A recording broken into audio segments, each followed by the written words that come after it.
كما صليت على إبراهيم وعلى آل إبراهيم إنك حميد مجيد.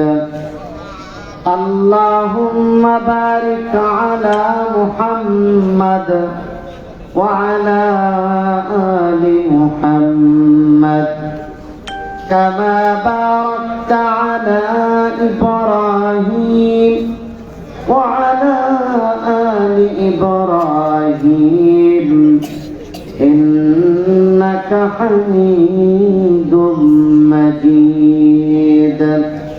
بلغ العلا بكماله كشف الدجى بجماله حسنت جميع خصاله صلوا عليه وآله.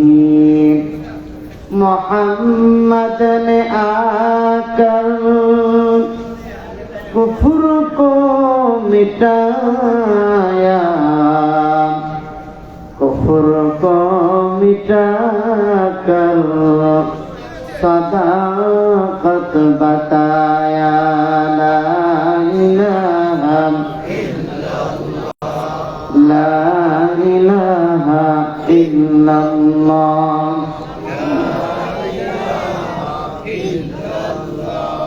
لا الہ لا الہ الا اللہ لا الہ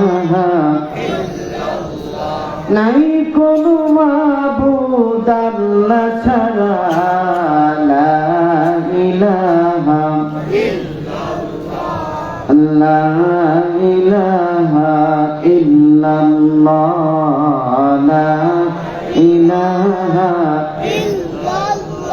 লা ইলাহা ইল্লাল্লাহ মুহাম্মাদুর রাসূলুল্লাহ সাল্লাল্লাহু আলাইহি ওয়াসাল্লাম. গন্ধর্বপুর ইসলামিয়া ও মেহেরুন্নেসা হাফিজিয়া মাদ্রাসার 2 দিন ব্যাপী বার্ষিক ওয়াজ ও দোয়ার মাহফিলের মুহতারাম জনাব সভাপতি, আমার পূর্বে অত্যন্ত গুরুত্বপূর্ণ আলোচনা করেছেন হযরতুল আল্লামা হযরত মাওলানা নজির আহমদ সাহেব দামাত বারাকাতুহুল আলিয়া। আজকে প্রথম দিনের প্রধান অতিথি আলহাজ তোফায়েল আহমদ আলমাস, চেয়ারম্যান মুড়াপাড়া ইউনিয়ন পরিষদ, আলহাজ মোহাম্মদ মনির হোসেন সহ অন্যান্য অতিথিবৃন্দ, আমার সম্মুখে উপস্থিত শ্রদ্ধাভাজন মুরব্বিয়ান নিজাম, যুবক ভাইরা, পর্দার আড়ালে আমার মা ও বোনেরা, যেহেতু মাহে রমজান সমাগত, এই জন্য আপনাদের সম্মুখে মাহে রমজানের গুরুত্ব ও প্রয়োজনীয়তা এবং তার শিক্ষা এই বিষয়ে কোরআন এবং হাদিসের আলোকে কিছু কথা আপনাদের সম্মুখে তুলে ধরব ইনশাআল্লাহুল আজিজ। সম্মানিত উপস্থিতি, প্রিয় ভাইরা, রমজান এই শব্দটি রমজুন থেকে নিষ্পন্ন। এর অর্থ হলো ভস্ম করে দেওয়া, জ্বালিয়ে দেওয়া। এ রমজান যখন সর্বপ্রথম শুরু হয় তখন এর গ্রীষ্মকালে, আরবের গ্রীষ্মকাল অর্থাৎ খুব উষ্ণ পরিবেশে এই মাহে রমজানের আগমন ঘটে। এই জন্য এটাকে রমজান বলা হয়। আর রমজান শব্দের অর্থ হলো, রমজান শব্দের অর্থ হলো জ্বালিয়ে দেওয়া, ভস্ম করে দেওয়া। অর্থাৎ মাহে রমজান এমন একটি মাস যে মাসে আল্লাহ সুবহানাহু ওয়া তাআলা বান্দাকে তার জিন্দেগির যত গুনাহ খাতা আছে সব কিছু জ্বালিয়ে পুড়ে ভস্ম করে আল্লাহ তাআলা মাফ করে দেন। চিৎকার করে বলেন না সুবহানাল্লাহ। মাহে রমজান হলো রহমতের মাস, বরকতের মাস, কোরআন নাজিলের মাস। এই রহমত এবং বরকত পাওয়ার জন্য আমাদের সেই রজব মাস থেকে আমরা আল্লাহ তাআলার কাছে দোয়া করা শুরু করেছি যে আল্লাহ রজব এবং শাবান মাসে বরকত দান করো, আর মাহে রমজানে আমাদের হায়াত পৌঁছে দাও, যেন মাহে রমজানে ইবাদত করে আমরা যেন তোমার নৈকট্যশীল বান্দা হতে পারি। এই জন্য আমরা সেই রজব থেকেই আল্লাহ তাআলার কাছে প্রত্যাশা করছিলাম, ঠিক কিনা বলেন? আমার প্রিয় ভাইরা,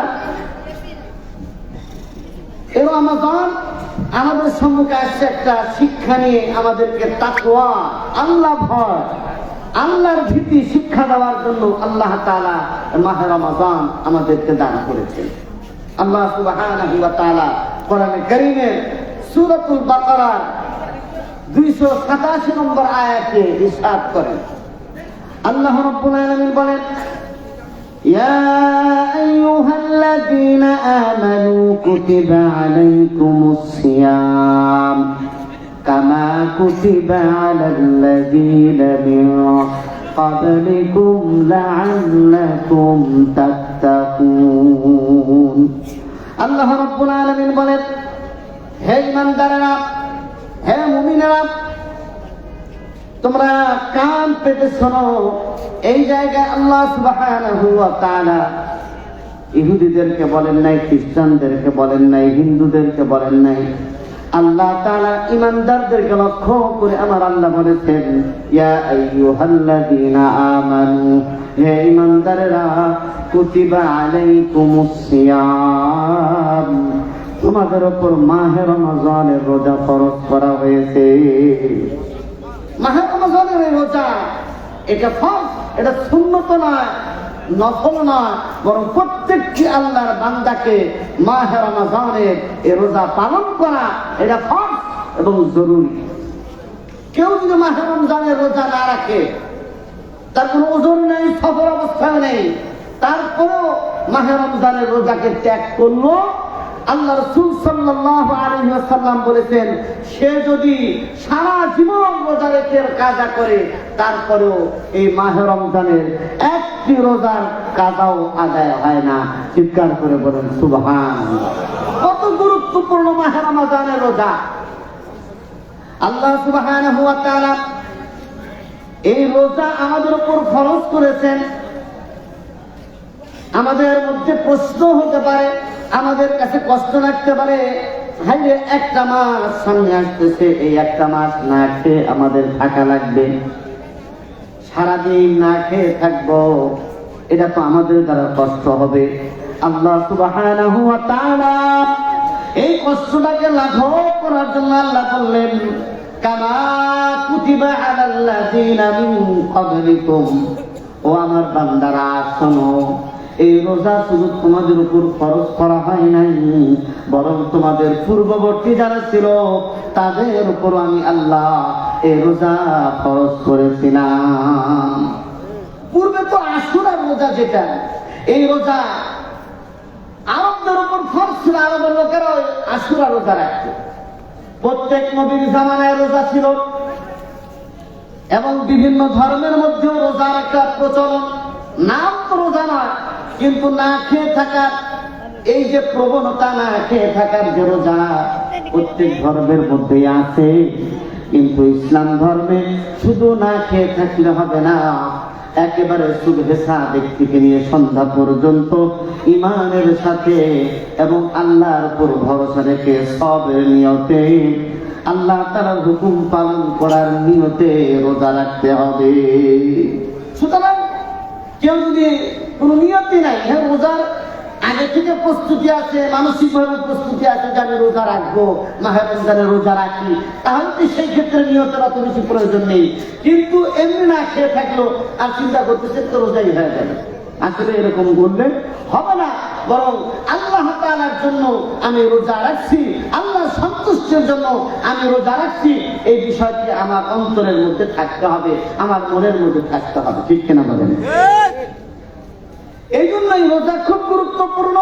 আল্লাহ তাআলা বলেছেন, লাআল্লাকুম তাত্তাকুন, এই রোজা তোমাদেরকে যে দেওয়া হয়েছে এর অন্যতম কারণ হলো তোমরা যেন আল্লাহওয়ালা হয়ে যাও, তোমরা যেন পরহেজগার হয়ে যাও, তোমাদের মধ্যে যেন তাকওয়ার গুণ তৈরি হয়। চিৎকার করে বলেন সুবহানাল্লাহ। তাকওয়া খুব গুরুত্বপূর্ণ জিনিস। তাকওয়া যদি মানুষের মধ্যে থাকে তাহলে এই মানুষ গুনাহ করতে পারবে না, ঠিক কিনা? একজন মানুষ রোজাদার, ঘরের মধ্যে কেউ নাই, তার দরজা জানালা সবকিছু লাগানো, দরজা লাগানো, জানালা লাগানো, ঘরের মধ্যে ফ্রিজের মধ্যে ঠান্ডা পানি আছে, তারপরে কলা, রুটি, ভাত, অনেক কিছু আছে, খুরমা, খেজুর আছে, অনেক কিছু আছে, দরজা লাগানো, কেউ দেখে না। তারপরেও আল্লাহর বান্দা পানি খায় না, ঠান্ডা পানি খায় না, এরকম শরবত খায় না, এরকম খুরমা খেজুর খায় না, কোনো কিছু খায় না। কারণ সে চিন্তা করে, হ্যাঁ আমি যদি খাই কেউ তো দেখবে না, কিন্তু আমার মাওলায়ে পাক তার চোখকে কিন্তু আমি ফাঁকি দিতে পারবো না। আল্লাহর চোখ আমার দিকে সবসময় নিবিষ্ট আছে, ঠিক কিনা বলেন? আল্লাহ রাব্বুল আলামিন বলেছেন কোরআনে কারীমের আয়াতের মধ্যে, ইয়ালামু খাইনাতাল আ'য়ুনি ওয়া মা তুখফিস সুদূর। ও দুনিয়ার মানুষেরা শুনে নাও, ইয়ালামু খাইনাতাল আ'য়ুন, আল্লাহ তাআলা তোমাদের চোখ যে খেয়ানত করে, কোন নারীর দিকে তাকায়, বেগানা নারীর দিকে কুনজরে যে তোমরা তাকাও, তোমাদের অন্তরের মধ্যে গুনার যে চিন্তা ভাবনা হয়, ওই চিন্তা ভাবনা আমার আল্লাহ তাআলা জানে, ঠিক কিনা বলেন? কেউ জানে না, কিন্তু আমার অন্তরে কি হচ্ছে, আমি কি চাই, এটা আমার আল্লাহ তাআলা তিনি জানেন। জোরে বলেন সুবহানাল্লাহ। এই জন্য তাকওয়া অর্জনের মাস হলো মাহে রমজান। কেউ যদি আল্লাহওয়ালা হতে চায়, আল্লাহর ভয় নিজের মধ্যে ঢুকাতে চায়, তাহলে তাকে মাহে রমজানের 1 মাসের রোজা তাকে তাকওয়াবান বানায় দিতে হবে। যদিও এই জায়গায় খাত্তাব রাদিয়াল্লাহু তাআলা আনহু, আমরা আপনার চোখের চিকিৎসা করি যেন আপনি সুস্থ থাকেন। হযরত ওমর বলতেছে, ভাই শোনো, আমি আমার চোখের চিকিৎসা করার প্রয়োজন নাই, এমনিতে আমি ভালো আছি। আমি আল্লাহর দরবারে এমন অবস্থায় হাজির হতে চাই যে আল্লাহ তাআলা যেন দেখে ওমর আমার ভয়ে কান্নাকাটি করেছে, ওমর আমার ভয়ে চোখ দিয়ে তার কান্নাকাটি করতে করতে যে নালা প্রবাহিত হয়ে গেছে, এরকম একটা আলামত নিয়ে আমি আল্লাহ তাআলার দরবারে হাজিরা দিতে চাই। জোরে বলেন সুবহানাল্লাহ। আমরা সামান্য কিছু হলে ডাক্তারের কাছে দৌড়াই, আল্লাহ তাআলার উপর তাওয়াক্কুল, আল্লাহ তাআলার উপর ভরসা আমাদের থাকে না, ঠিক কিনা বলেন? হাদিসে পাকের মধ্যে আসছে, আল্লাহ সুবহানাহু ওয়া তাআলা ৭০,০০০ লোককে বিনা হিসাবে আল্লাহ তাআলা জান্নাতের মধ্যে দিয়ে দিবেন। ৭০,০০০ লোক, তাদের কোনো হিসাব কিতাব হবে না, জিজ্ঞাসাবাদ হবে না, তাদের কোনো আযাব দেওয়া হবে না, বরং ৭০,০০০ লোককে আমার আল্লাহ তাআলা ডাইরেক্ট জান্নাতে দিয়ে দিবেন। এই কথা আলোচনা হচ্ছিল, ঠিক কারা হবে এটা? সাহাবায়ে কেরাম বলতে লাগলেন, যারা তাহাজ্জুদ গুজার তারা এরকম ভাবে বিনা হিসাবে আযাব ছাড়া জান্নাতে যাবে।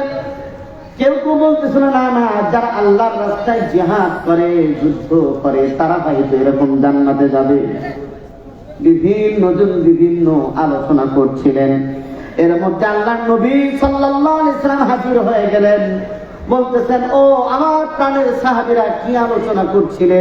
বলছে, ইয়া রাসূলুল্লাহ, আপনি যে বলছিলেন ৭০,০০০ লোক বিনা হিসাবে আযাব ছাড়া জান্নাতের মধ্যে চলে যাবে, আমরা বিভিন্ন গ্রুপটাকে আমরা টার্গেট করছিলাম, বিভিন্ন সিফাতওয়ালা মানুষদেরকে আমরা টার্গেট করছিলাম। আল্লাহর নবী বললেন, তোমরা যা বলতেছিলে আমি তো শুনছি, আসলে তারা নয়, বরং ওই সমস্ত লোক বিনা হিসাবে আযাব ছাড়া জান্নাতে যাবে যারা কোনোদিন তাবিজ করে নাই এবং তাবিজ করায় নাই। আল্লাহর উপর তাওয়াক্কুল করে, আল্লাহর উপর ভরসা করে যারা চলেছে, আল্লাহ সুবহানাহু ওয়া তাআলা তাদেরকে দৌলত দান করবেন। চিৎকার করে বলেন না সুবহানাল্লাহ। আমার ভাইরা, দেখেন পাখির তাওয়াক্কুল কেমন, আল্লাহর উপর ভরসা কেমন। একটা পাখি সকাল বেলা খালি পেটে বের হয়ে যায়, আবার সন্ধ্যা বেলা পেট পুরে বাসায় ফিরে। তার তো কোনো আসলে কোনো জায়গায় খাদ্যের জন্য নির্ধারিত কোনো জায়গা না। কিন্তু আমার আল্লাহ সুবহানাহু ওয়া তাআলার উপর তাওয়াক্কুল করার কারণে আল্লাহ তাআলা এরকম ভাবে রিজিক দেন। আল্লাহ তাআলা নবী বলেছেন, তোমাদের মধ্য থেকে কেউ যদি এরকম নিয়ত করে যে আল্লাহ আমাকে খাওয়াবে, আল্লাহর উপর ভরসা করে যদি চলে, ইয়াকিন করে যদি চলে, আল্লাহ সুবহানাহু ওয়া তাআলা এমন জায়গা থেকে তার রিজিকের ব্যবস্থা করবেন যে সে কল্পনাই করতে পারবে না। এই মাদ্রাসায় যারা পড়ে, যারা পড়ায় অল্প টাকা বেতন, আমি জিজ্ঞেস করলাম হুজুরকে যে হুজুর কত টাকা বেতন পান, বলে হুজুর 8,000 9,000 বেতন পাই, আর ইমামতি করি সেখানে এরকম পাই কিছু। হ্যাঁ, এই 8,000 9,000 টাকা বেতন বর্তমানে তো রিক্সাওয়ালারা এর থেকে বেশি কামায়, ঠিক কিনা বলেন? রিক্সাওয়ালারা তো 30,000 টাকা কামায়। এমনি ভাবে যারা কুলি মজুর, দিন মজুর আছে, কাজ করে বেড়ায়, এখন তো 700-800 টাকা রকমের কোন এরকম মজুরিও পাওয়া যায় না, মজদুরও পাওয়া যায় না। অথচ আল্লাহর বান্দারা মাদ্রাসায় যারা পড়ায় অল্প বেতন, কিন্তু জামাটা পরে দামি, অল্প বেতন খায় ভালো, অল্প বেতন ভালো চলে, ঠিক কিনা বলেন? আবার পান খায় আর হাসতে হাসতে চলে, মনে করে যে হুজুর নাকি কতই কামায়, হুজুর বড় ভালো আছে, ঠিক কিনা বলে? হ্যাঁ, হুজুর তো ভালোই আছে। অথচ আল্লাহর উপর তাওয়াক্কুল, আল্লাহ তাআলা তাকে এমন জায়গা থেকে ব্যবস্থা করে দেয় যে সে কল্পনাই করতে পারে না, ঠিক কিনা বলেন? এই জন্য আলেম ওলামাদের সাথে ওঠা বসা করা লাগবে। যাদের মধ্যে আল্লাহর ভয় আছে এমন আল্লাহ ওয়ালাদের সাথে ওঠা বসা করতে হবে। কারণ আল্লাহ ওয়ালাদের সাথে ওঠা বসা যদি না করে, পরহেজগার মানুষদের সাথে যদি ওঠা বসা না করে, কোশ্চিনকালেও সে পরহেজগার হতে পারবে না, গরম হয়ে যাবে। আর ঠান্ডা মানুষের সাথে ওঠা বসা করলে ঠান্ডা হয়ে যাবে। ইলম ওয়ালা যারা আছে, আহলে ইলম, হ্যাঁ, আল্লাহকে পাওয়া কয়েকটা রাস্তা আছে, তার মধ্যে একটা রাস্তা হলো ইলম হাসিল করা। কি হাসিল করা? কোরআন হাদিসের জ্ঞান নাই, ও কোনদিন আল্লাহকেও চিনতে পারে না, ঠিক কিনা বলতে? এই জন্য প্রিয় ভাইয়েরা আমার, আলেম ওলামাদের সাথে ওঠা বসা করতে হবে, আলেমদের সাথে মহব্বত রাখতে হবে। কারণ এই দুনিয়াতে আর নবী আসবে না, রাসূল আসবে না।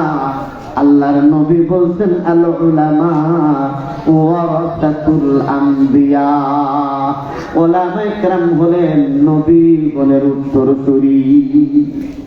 উলামায়ে কেরাম তো টাকা পয়সার মালিক হয় না, ধন সম্পদের মালিক হয় না, দিনার এবং দিরহামের মালিক হয় না, তারা হয় ইলমের উত্তরাধিকারী। আর আল্লাহর নবী বলছেন, মান আখাযাহু আখাযা বিহাযিন ওয়াফির, যে ইলমের মালিক হয়ে গেল সে বড় দামি মালিক, দামি জিনিসের মালিক হয়ে গেল। জোরে বলেন সুবহানাল্লাহ। টাকা পয়সার মালিক তো যে কেউ হতে পারে, ঠিক কিনা বলেন? টাকা পয়সার মালিক হওয়া যায় কৌশল করে, এমনি ভাবে বড় কিছুর মালিক হওয়া যায়। কিন্তু যত কিছুর মালিক হোক, টাকাওয়ালা হোক আর পাওয়ারওয়ালা হোক না কেন, আহলে ইলমদের কাছে তাদের কোনো দাম নাই। কারণ আমার আল্লাহ বলছেন, ইন্নামা ইয়াখশাল্লাহা মিন ইবাদিহিল উলামা, যারা আলেম তারা আল্লাহ তাআলাকে বেশি ভয় করে। কারণ আলেমদের মধ্যে আল্লাহ তাআলা ইলম দিয়েছেন, আর ওই ইলম তাকে শিখায় কিভাবে আল্লাহ তাআলাকে ভয় করতে হয়।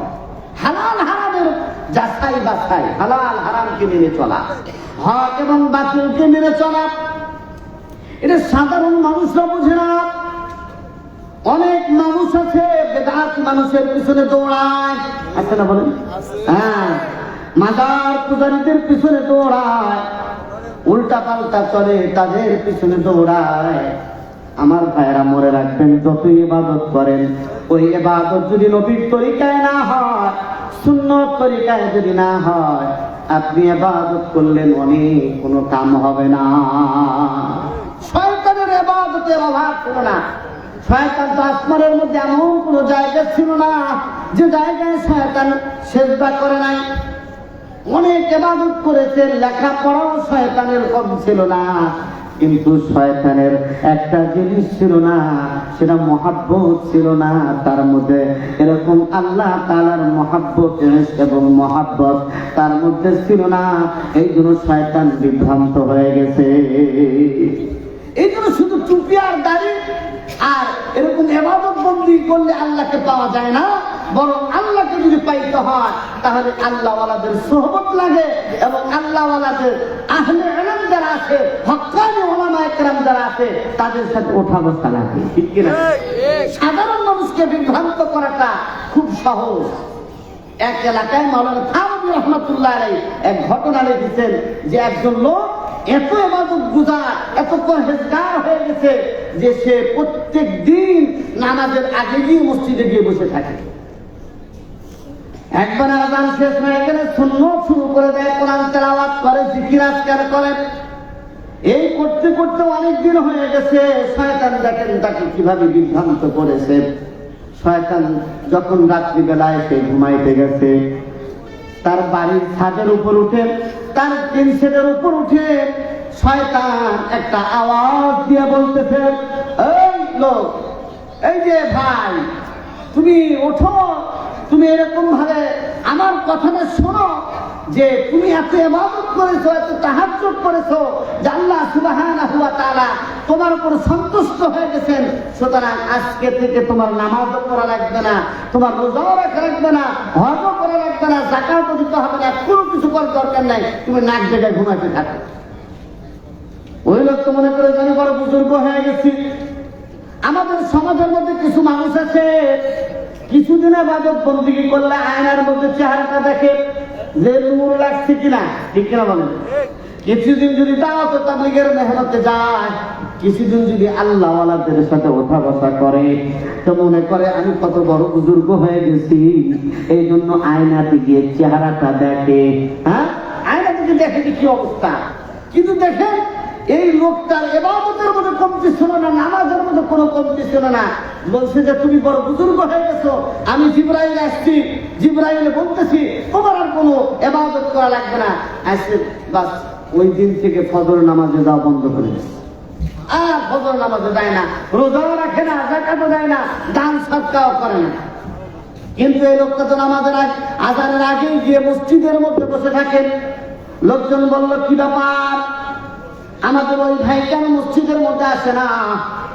অসুস্থ হয়ে গেছে কিনা, চলো আমরা জামাত বেঁধে যাই।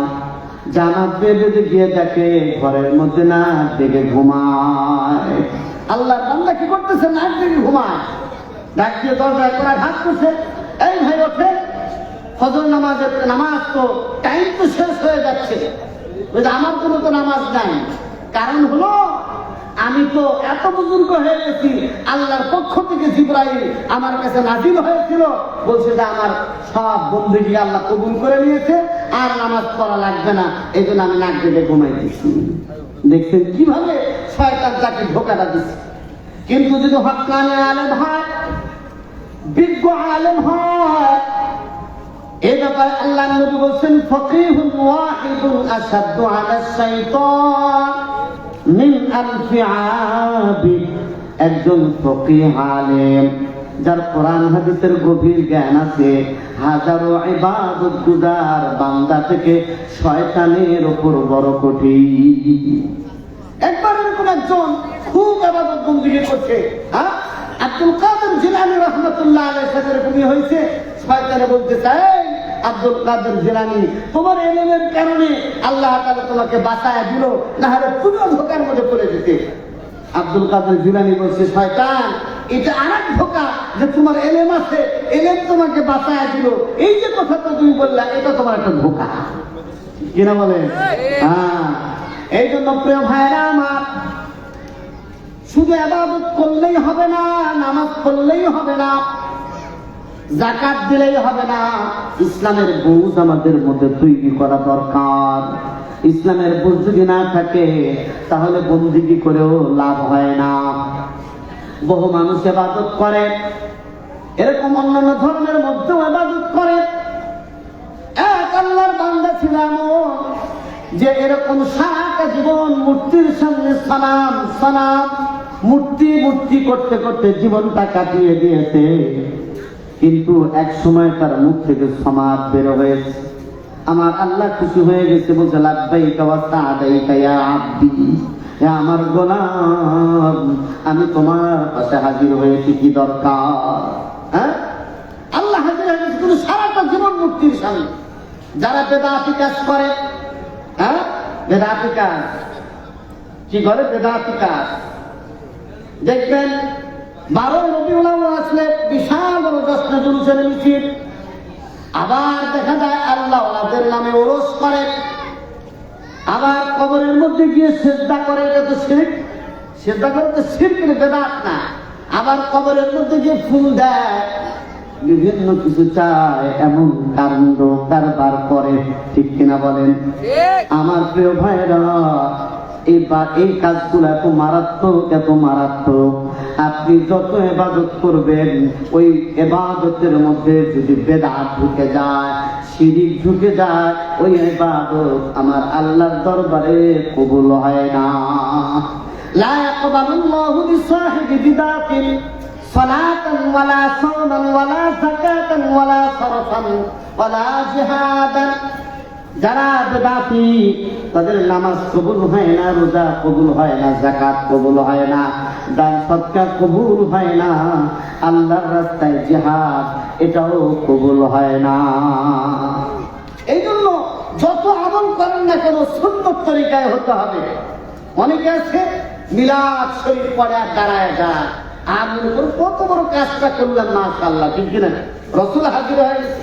তোমার চোখ কি আব্দুল কাদের জিলানীর মতো, হাজী ইমদাদুল্লাহ মুহাজির মক্কি রাহমাতুল্লাহের চোখ, যে তুমি রাসূল হাজির হয়ে গেছে, তুমি দাঁড়ায় গেলে?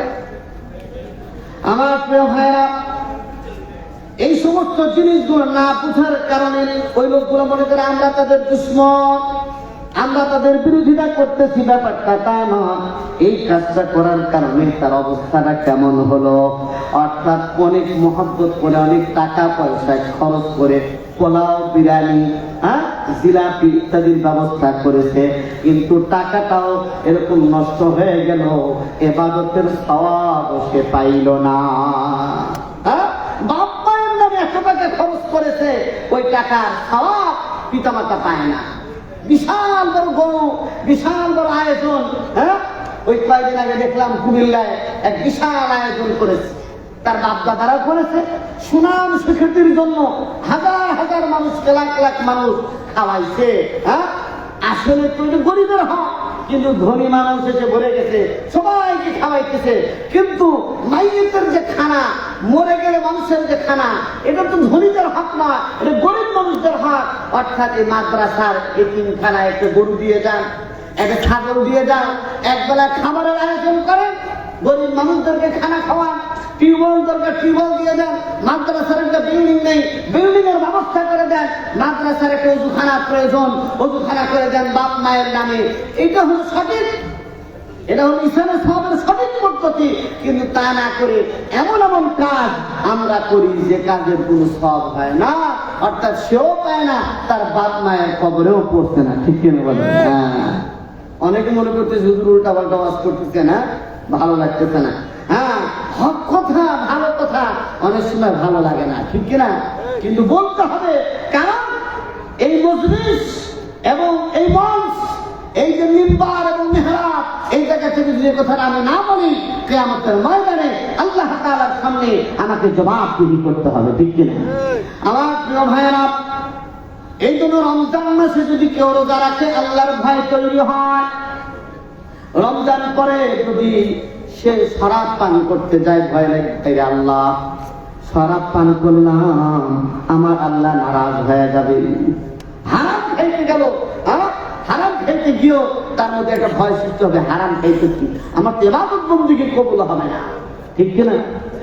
এমনি ভাবে জিনা ব্যভিচারের মধ্যে যদি লিপ্ত হয়, চিন্তা করবে রমজান মাসে এইগুলো থেকে বিরত থাকলাম, আবার এই ধরনের কাজের মধ্যে আমি জড়িত হয়ে গেলাম, আমি আল্লাহর দরবারে কি জবাব দিব?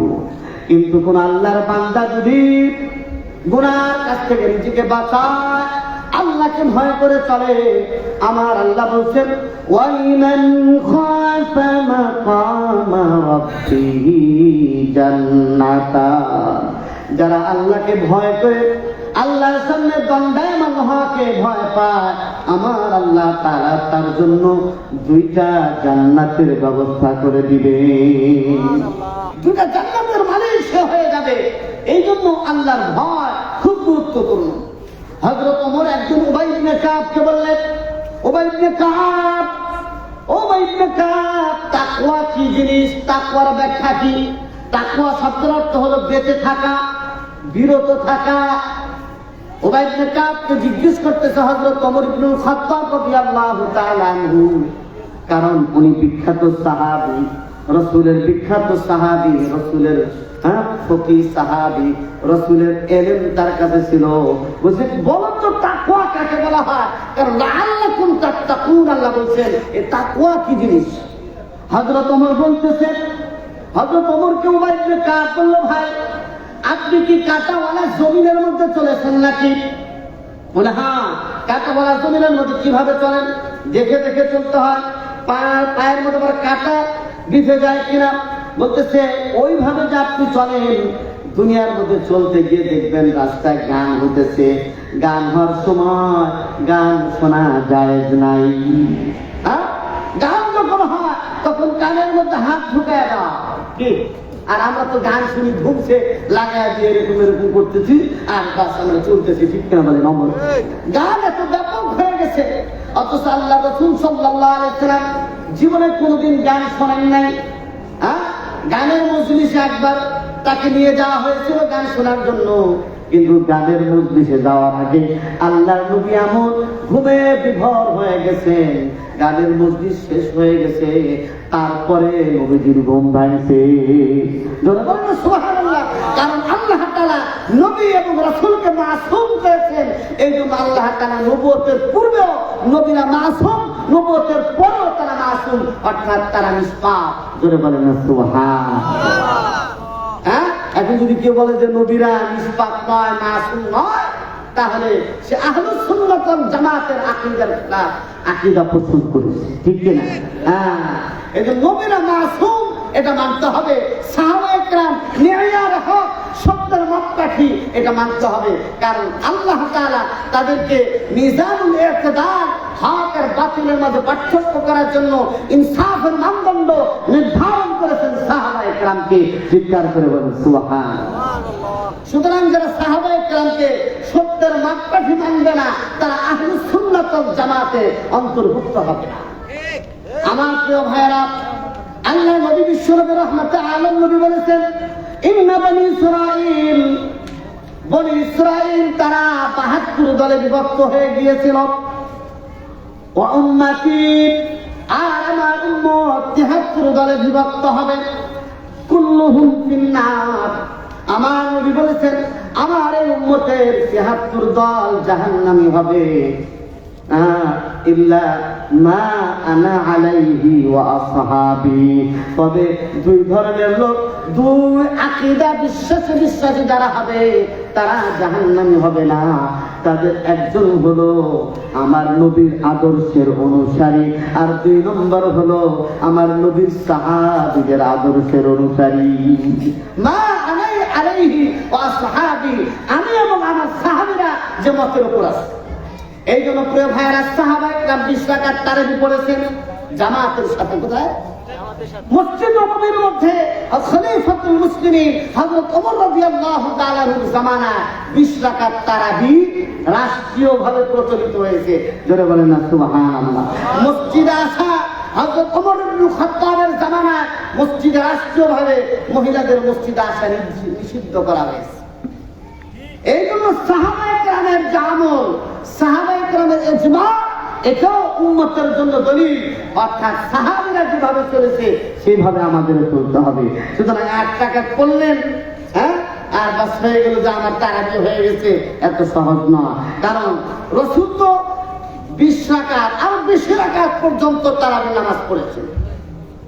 যারা দেখা যায় যে এই ৮ রাকাত তারাবি পড়ে তারা মূলত একটা হাদিস দিয়ে দলিল দেয়, বুখারীর একটা হাদিস, যে রাসূলুল্লাহ সাল্লাল্লাহু আলাইহি ওয়াসাল্লাম রমজানের ভিতরে এবং রমজানের বাহিরে 11 রাকাত করতেন।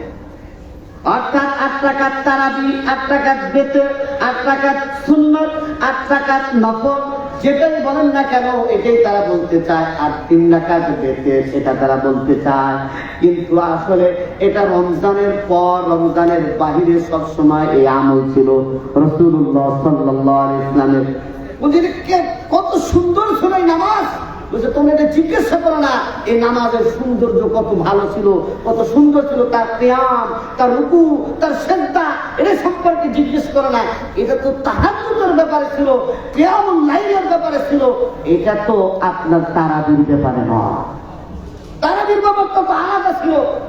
আমার প্রিয় ভাইয়েরা, এই জন্য সাহাবায়ে কেরামের ইজমা, সাহাবায়ে কেরাম 20 রাকাত তারাবি পড়েছেন। এই জন্য রমজান মাসে 20 রাকাত তারাবি পড়তে হবে। হাফেজ সাহেবের পিছনে ওই 30 পারা কোরআনের কারিমের খতম শোনা, এটাও আরেকটা সুন্নাত। এই জন্য এখনো পর্যন্ত মক্কা মদিনায় হারামাইন শরীফাইনে এখনো 20 রাকাত তারাবি হয়। চিৎকার করে বলেন সুবহানাল্লাহ। রমজান মাস তো ইবাদতের মাস। রমজান মাস কি মাস বলে? ইবাদতের মাস। ইবাদতের মাসে ইবাদত বেশি করে করা দরকার, ঠিক কিনা? আল্লাহর নবী বলছেন, কেউ যদি রমজান মাসে, আল্লাহর নবী রমজান মাসে অর্থাৎ শাবানের শেষ দিকে খুতবা দিলেন, বললেন ইয়া আইয়ুহান নাস قد أظلكم شهر عظيم شهر مبارك। হে মানুষেরা শোনো, তোমাদের সামনে এক মহান মাস আসছে। এই মাসে তোমাদের রোজা রাখতে হবে। আল্লাহ সুবহানাহু ওয়া তাআলা তোমাদের উপর রোজাকে ফরজ করেছেন। এই মাসে যদি কেউ একটা নফল ইবাদত করে, আল্লাহ তাআলা একটা ফরজের সমতুল্য সওয়াব তার আমলনামায় দিয়ে দিবে। সুবহানাল্লাহ। একটা নফল একটা ফরজের সমতুল্য। আর কেউ যদি একটা ফরজ নামাজ আদায় করে, যোহরের নামাজ পড়লো মনে করে, আল্লাহর নবী বলছেন 70টা ফরজ আদায় করা সওয়াব হবে। একটা টাকা যদি আল্লাহর রাস্তায় কোন বান্দা দান করে, আমার আল্লাহ তাআলা 70 গুণ থেকে 700 গুণ পর্যন্ত তার সওয়াব বাড়ায়া দেয়। সুবহানাল্লাহ।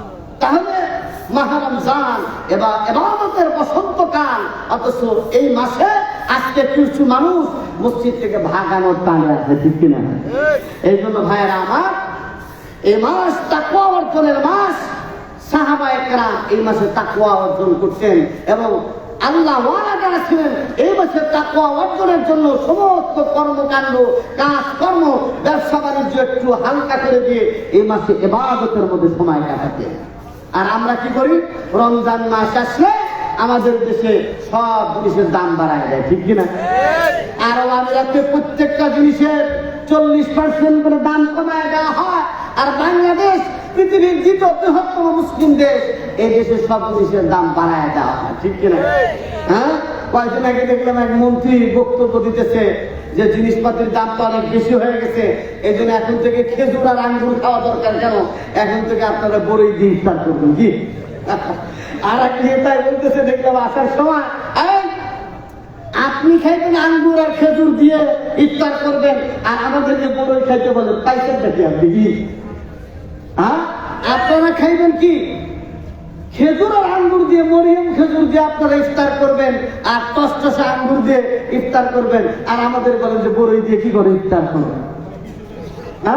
জাতির সাথে প্রহসন মেনে নেওয়া যায় না, ঠিক না? এই জন্য প্রিয় ভাইরা আমার, আমি ব্যবসায়ী এলাকায়, নারায়ণগঞ্জ এলাকাটা ব্যবসায়িক এলাকা, বিভিন্ন ধরনের উৎপাদন এই এলাকায় হয়।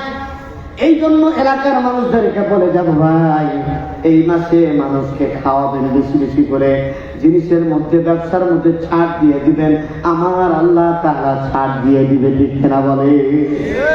যারা কাজকর্ম করে তাদের কাজকর্মটা হালকা করে দিবেন। কি করবেন? কাজের বুয়াদের কাজ হালকা করে দিবেন, শ্রমিকের কাজটা হালকা করে দিবেন। আমার আল্লাহ তাআলা আমার আপনাকে কি করে দেবেন? কিয়ামতের দিন আমাদেরকে আমাদের গুনাহের বোঝাকে হালকা করে দিবেন। সুবহানাল্লাহ। আল্লাহ তাআলা বলতেছেন, তোমাদের জন্য যে মাহ রমজানের রোজাকে ফরজ করা হলো, এটা খুব সারা বছর যে রাখতে হবে তা নয়, কিছুদিনের জন্য আমি আল্লাহ তাআলা তোমাদের জন্য রোজাটা ফরজ করে দিয়েছি। আল্লাহ তাআলা বলেন আইয়ামান মা'দুদাত, নির্দিষ্ট কিছুদিনের জন্য। ফামা কানা মিনকুম মারিদান আও আলা সাফারিন ফা'iদ্দাতুম মিন আইয়ামিন উখর। সুতরাং তোমাদের মধ্য থেকে কেউ যদি অসুস্থ হয়, মারাত্মক অসুস্থ, কি একেবারে মারাত্মক জটিল রোগ হয়ে গেছে, বৃদ্ধ মানুষ চলতে পারে না, কিছুক্ষণ পর পর পানি পিপাসা লাগে, বাইরে হয়ে যায়, ডায়াবেটিস আক্রান্ত মারাত্মক ধরনের অবস্থা, হ্যাঁ, তাদের জন্য একটু ছাড়। সফর অবস্থায় আশা করি 48 মাইল বাহিরে যাওয়ার জন্য বের হয়েছো, তাহলে তোমার জন্য ছাড় আছে। তারপরে যদি তুমি রোজা রাখো, তারপরে যদি তুমি এই আল্লাহর হুকুম পালন করো, এটা তোমার জন্য কল্যাণকর। এটা তোমাদের জন্য কল্যাণকর যদি তোমরা রোজা রাখো। তোমরা যদি বুঝতে এই মাহে রমজানের রোজার কত দাম, তাহলে তোমরা এই রোজা কখনো কাজা করতে না। তারপরে ছাড় আছে, কেউ যদি চায় যে সফর অবস্থায় ছিল 2-3 দিন, এটা পরবর্তীতে কাজা করতে পারে। আমার ভাইরা, আল্লাহ নবী বলছেন বুখারীর রাওয়ায়াত, ইদা জাআ রমাদান ফুতিহাত আবওয়াবুর রাহমান ওয়া গুলিকাত আবওয়াবুন নার ওয়া সুফিদাতিশ শায়াতিন। রাসূল বলেন রমজান মাস যখন আসে, আল্লাহ তাআলা জান্নাতের 8টা দরজাকে উন্মুক্ত করে দেন, জান্নাতের যত দরজা আছে সব উন্মুক্ত করে দেন, জাহান্নামের দরজাগুলোকে বন্ধ করে দেন, আর শয়তানকে জিঞ্জিরে আবদ্ধ করে এরকম সাগরের মধ্যে ফেলায় দেওয়া হয়। এই জন্য রমজান মাসে দেখা যায় চুরি চামারি ডাকাতি, সন্ত্রাসী মাস্তানি কম হয়, ঠিক কিনা বলুন? এমনকি সিনেমার হলগুলো বন্ধ হয়ে যায়, কারণ শয়তান মানুষকে ডিস্টার্ব একটু কম করে। কিন্তু নফস শয়তান যেটা আছে, এই নফস শয়তান কিন্তু ডিস্টার্ব করতেই থাকে, ঠিক কিনা? এই নফস শয়তান আমাদের ভিতরে আছে সব সময়। এই ওয়াজ মাহফিল হচ্ছে, এই জায়গায় লোক দেখেন কি পরিমাণ, আর এই জায়গায় যদি যাত্রা, এই জায়গায় যদি গানের আসর বসানো হতো, লোকজনের অভাব হতো না, ঠিক কিনা বলেন? একটা টান দিত আর দেখা যেত কি পুরা এলাকা ভরপুর হয়ে গেছে, নাউযুবিল্লাহ মিন যালিক, ঠিক কিনা? আর দিনই কাজে আজকে আমাদের এই অবস্থান। আল্লাহ তাআলা যারা এখানে উপস্থিত হয়েছেন সবাইকে আল্লাহ তাআলা দ্বীনের জন্য কবুল করে বলেন আমিন। আমার ভাইরা, এই মাহে রমজান হলো কোরআনের মাস। আল্লাহ বলছেন এই মাসে আমি কোরআন নাযিল করেছি। شهر رمضان الذي أنزل فيه القرآن هدى للناس وبينات من الهدى والفرقان। রমজান হলো সেই মাস যে মাসে আল্লাহ তাআলা কোরআনে কারীম নাযিল করেছেন, হেদায়েতের কিতাব, হক আর বাতিলের মাঝে পার্থক্য করার জন্য এই কিতাব আমার আল্লাহ তাআলা নাযিল করেছে। এই জন্য এই কিতাব, এই যে কোরআন আমাদের সামনে আছে, এই কোরআন এই রমজান মাসে বেশি বেশি করে তেলাওয়াত করা দরকার, ঠিক কিনা? কারণ রমজান মাস, হাদিসের মধ্যে আসছে এই মাসে জিবরাইল আলাইহিস সালাতু ওয়াস সালাম আল্লাহ রাসূলের সাথে সাক্ষাৎ করতেন। সাক্ষাৎ করে জিবরাইল শোনাইতেন রাসূলকে, রাসূল শুনতেন। আবার রাসূলুল্লাহ সাল্লাল্লাহু আলাইহি ওয়াসাল্লাম জিবরাইল আলাইহিস সালামকে শোনাইতেন, দাওয়াত করতেন। এই জন্য দেখবেন আপনাদের মসজিদের যে হাফেজ সাহেব থাকে, সেও এরকম আরেকজন হাফেজকে শোনায়, ঠিক কিনা? হাফেজ সাহেব সুন্দর করে তেলাওয়াত করবে রমজান মাসে। কোরআনের যে হক আছে, সে হক আদায় করে তেলাওয়াত করতে হবে। কোরআনে কারীমের তেলাওয়াত অনেক জায়গায় এমন হয় যে কি যে পড়তেছে বোঝাই যায় না, ঠিক কিনা বলেন? আলহামদুলিল্লাহ, এখন তো অনেক উন্নতি হয়েছে, কিন্তু আগে গ্রামগঞ্জের মধ্যে তেলাওয়াত এমন ভাবে করতো। شهر رمضان الذي أنزل فيه القرآن هدى للناس وبينات من الهدى والفرقان فمن شهد منكم الشهر فليصمه كما وسبب من يريد الله بكم ويريدكم ولتكن العدة ولتكبروا الله على ما هداكم لعلكم تشكرون। বুঝাই যায় না। ইয়ালামুন আর তাআলামুন ছাড়া মানুষের ইয়ালামুন যখন জোরে করে টান দেয়, মানুষের মধ্যে এখন রুকুতে যাওয়া লাগে, ঠিক কিনা বলেন? এরকম আগে অবস্থা ছিল। এখন আলহামদুলিল্লাহ সুন্দর করে মানুষের তেলাওয়াত করে, ঠিক কিনা? আলহামদুলিল্লাহ রাব্বিল আলামিন আর রহমানির রহিম মালিকি ইয়াউমিদ্দিন ইয়াকা না'বুদু ওয়া ইয়াকা নাস্তাঈন ইহদিনাস সিরাতাল মুস্তাকিম সিরাতাল লাযীনা আন'আমতা আলাইহিম গায়রিল মাগদুবি আলাইহিম ওয়ালাদ-দাল্লিন। আমিন। তারপরে কি শাহরু রমাদানাল্লাযী উনজিলা ফীহিল কুরআন হুদাল লিন-নাসি ওয়া বায়িনাতিন মিনাল হুদা ওয়াল ফুরকান ফামান শাহিদা মিনকুমুশ শাহরা ফালইয়াসুম ওয়া মান কানা মারিদান আও আলা সাফারিন ফা'iদ্দাতুম মিন আইয়ামিন উখর ইউরিদুল্লাহু বিকুমুল ইউসরা ওয়া লা ইউরিদু বিকুমুল উসরা ওয়া লিতুকমিলুল ইদ্দাতা ওয়া লিতুকাব্বিরুল্লাহ আলা ما هداكم ولعلكم تشكرون الله أكبر ঠিক না? এখন আমার বাংলাদেশের এক স্টাইল আছে, সেভাবে হাফেজ সাহেবরা করে, যেটা আমাদের দেশে খুব চলে, ঠিক না বলেন? বাংলাদেশের রেডিওতে যেভাবে তেলাওয়াত হয়, কিভাবে করে? أعوذ بالله من الشيطان الرجيم بسم الله الرحمن الرحيم ألف لام ميم ذلك الكتاب لا ريب فيه هدى للمتقين الذين يؤمنون بالغيب ويقيمون الصلاة ومما رزقناهم ينفقون والذين يؤمنون بما أنزل إليك وما أنزل من قبلك وبالآخرة هم يوقنون أولئك على هدى من ربهم وأولئك هم المفلحون এইভাবে চলে বর্তমানে, কি বলেন? যারা ভালো করে তেলাওয়াত করে আলহামদুলিল্লাহ, রমজান মাসে ব্যক্তিগতভাবে হাফেজ সাহেবদেরকে বলা হাদিয়া অবশ্যই দেয়, জোরে বলেন সুবহানাল্লাহ। আর উল্টা পাল্টা ওরা ব্যক্তিগত হাদিয়া পায় না, ঠিক কিনা? এই জন্য প্রিয় ভাইরা আমার, রমজান মাসে ঘটা করে হাফেজ সাহেবদের জন্য তারাবির টাকা উঠানো দরকার নাই। আর হাফেজ সাহেবদেরকে আপনার সামর্থ্য অনুযায়ী পকেটের মধ্যে আপনি টাকা দিয়ে যাবেন। আরব দেশে তো একজন হাফেজকে গাড়ি উপহার দেয়, বাইক উপহার দেয়, হুজুর কি দরকার একটা ফ্রিজ দিয়ে দেয়, ঠিক কিনা বলেন? জামার কাপড় দেয়, রুমাল দেয়, আবাকাবা দেয়, এমন এমন জিনিস, অথবা একটা চেক দিয়ে দেয়। আর বাইতুল্লাহ যারা হাফেজ সাহেব আছে, ইমাম সাহেব আছে, তাদেরকে ব্ল্যাঙ্ক চেক, কি চেক? ফাঁকা চেক। অর্থাৎ আপনার যা লাগে আপনি ঈদের সময় যা লাগে আপনি লিখে উঠে নিতে পারবেন, জোরে বলেন না সুবহানাল্লাহ।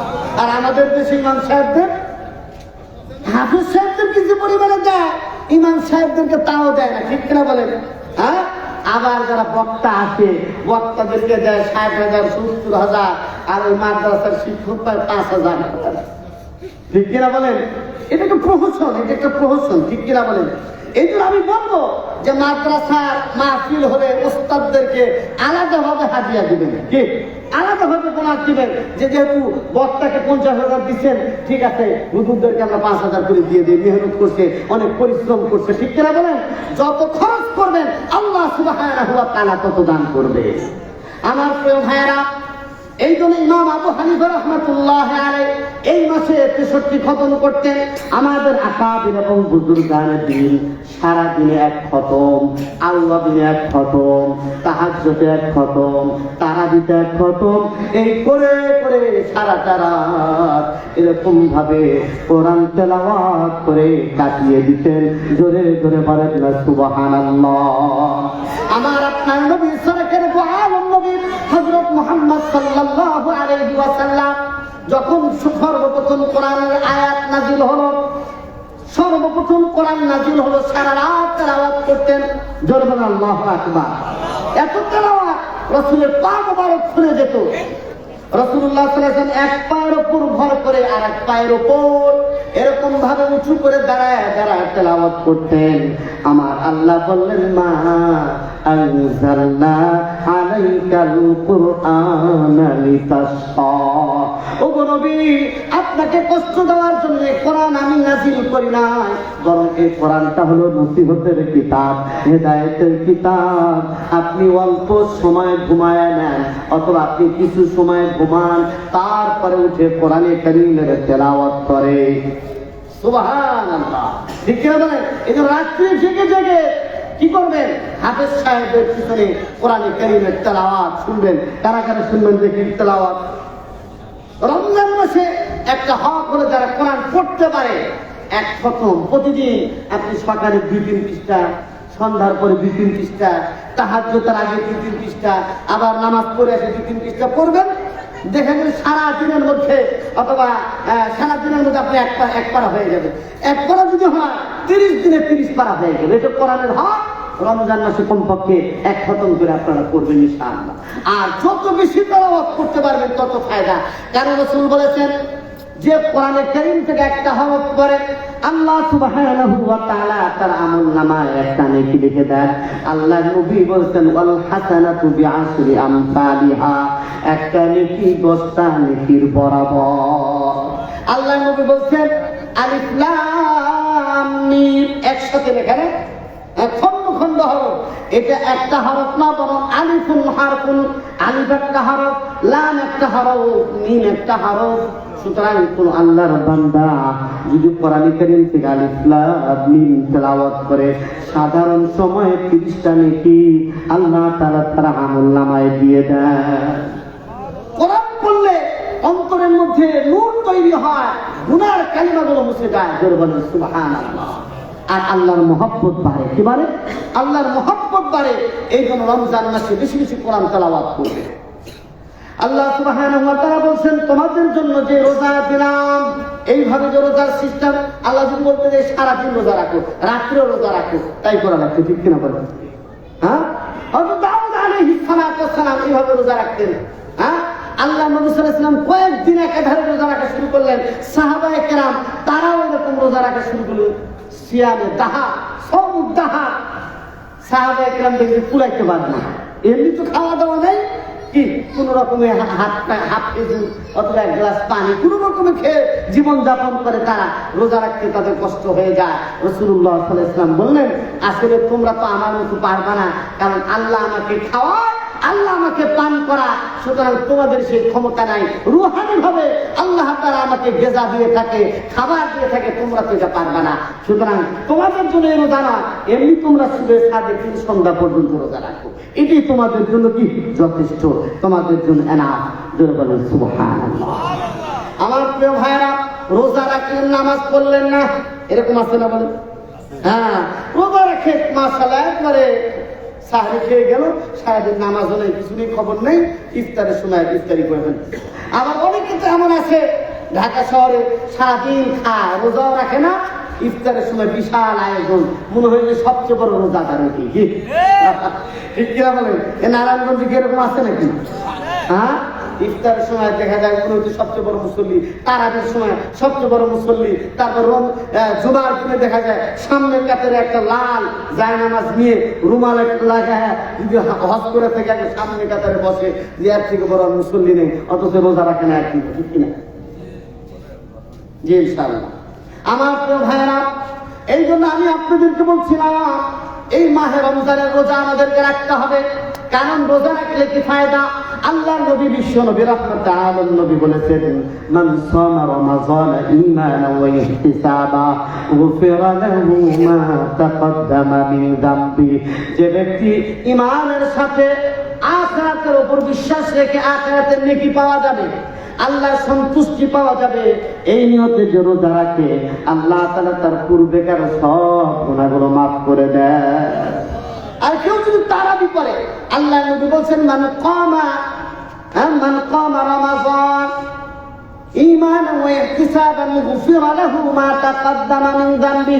কেউ যদি আল্লাহর উপর ভরসা রেখে, আল্লাহর উপর ঈমান রেখে আল্লাহর সন্তুষ্টির জন্য তারা যদি নামাজ পড়ে, কিয়ামুল লাইল পড়ে, আল্লাহ তাআলা তার পূর্বেকার সব গুনাহগুলো মাফ করে দেয়। পূর্বেকার সব গুনাহ তার মাফ। এই জন্য মাহে রমজানে ইবাদত করা, বিশেষ করে শেষ দশকে ইতিকাফ করা। কি করা বলে? ইতিকাফ। কারা কারা ইতিকাফ করবেন এবারে দেখেন। আমি তো আগে ইতিকাফ করতাম না, ইদানিং আলহামদুলিল্লাহ আমি প্রত্যেক বছরই এখন নিয়ত করেছি যে শেষের 10 দিন ইতিকাফ করব। আল্লাহ রাসূল সাল্লাল্লাহু আলাইহি ওয়াসাল্লাম সারা জীবনে ইতিকাফ করেছেন। একবার জিহাদের কারণে রাসূলের ইতিকাফ ছুটে গেল। ওই বছরে আল্লাহ রাসূল কি করেছেন? রমজানের মধ্যে 20 দিন ইতিকাফ করেছেন। জোরে বলেন সুবহানাল্লাহ। এই জন্য ইতিকাফ করলে লাইলাতুল কদর পাওয়া যায়, সবে কদর পাওয়া যায়। আল্লাহ রাসূল বলেছেন তাহাররাউ লাইলাতুল কদর মিন আশরিল আওয়াখির মিন রমাজান, রমজান মাসের শেষ দশকে বেজর রজনীতে তোমরা লাইলাতুল কদর তালাশ করো। হ্যাঁ, এই জন্য 21, 23, 25, 27, 29 এগুলো হচ্ছে সম্ভব গুরুত্বপূর্ণ। কিন্তু রমজানের পুরা রমজানের মধ্যে কেউ বলছে লাইলাতুল কদর রাখা হয়েছে, কেউ বলছে শেষ 10 দিন। কিন্তু এই জায়গায় বুখারীর মধ্যে বলছে যে শেষ দশকে তবে বেজর রজনীতে রাখা হয়েছে। আর আমরা খালি 27 তারিখ নিয়ে বসে আছি, ঠিক কিনা বলেন? তবে একটা রেওয়ায়েতের মধ্যে এমন পাওয়া যায় যে আল্লাহ রাসূলকে নির্দিষ্ট করে একটা সময় বলে দেওয়া হয়েছিল, ডেট বলে দেওয়া হয়েছিল, তারিখ বলে দেওয়া হয়েছিল। দুই ব্যক্তি ঝগড়া লাগছে, এই ঝগড়ার কারণে রাসূল ডেটটা ভুলে গেছে। এর মধ্যে আল্লাহ কোন কি হিকমত আছে এই জন্য ডেটটা। কিন্তু প্রত্যেক বছর একই দিনে কি লাইলাতুল কদর হয় না।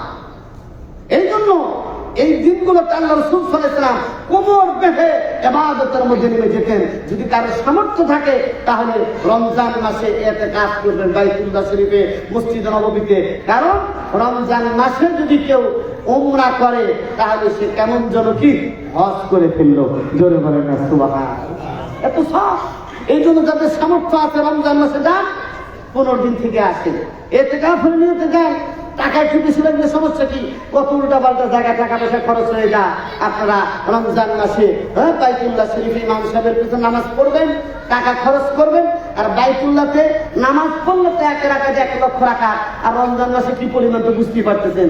1 টাকা দান করলেও এরকম সওয়াব হয়। আমার ভাইরা, এই যে মাদ্রাসা গন্ধরপুর ইসলামিয়া ও মেহেরুন্নেসা হাফিজিয়া মাদ্রাসা, আলহামদুলিল্লাহ অনেক সুন্দর একটা মাদ্রাসা। এই মাদ্রাসার মুহতামিম একজন কাবিল এবং যোগ্য ব্যক্তি হযরত মাওলানা কামাল উদ্দিন সাহেব দামাত বারাকাতুল আলিয়া। আর কমিটির লোকেরাও যারা আছেন আলহামদুলিল্লাহ অনেক ভালো।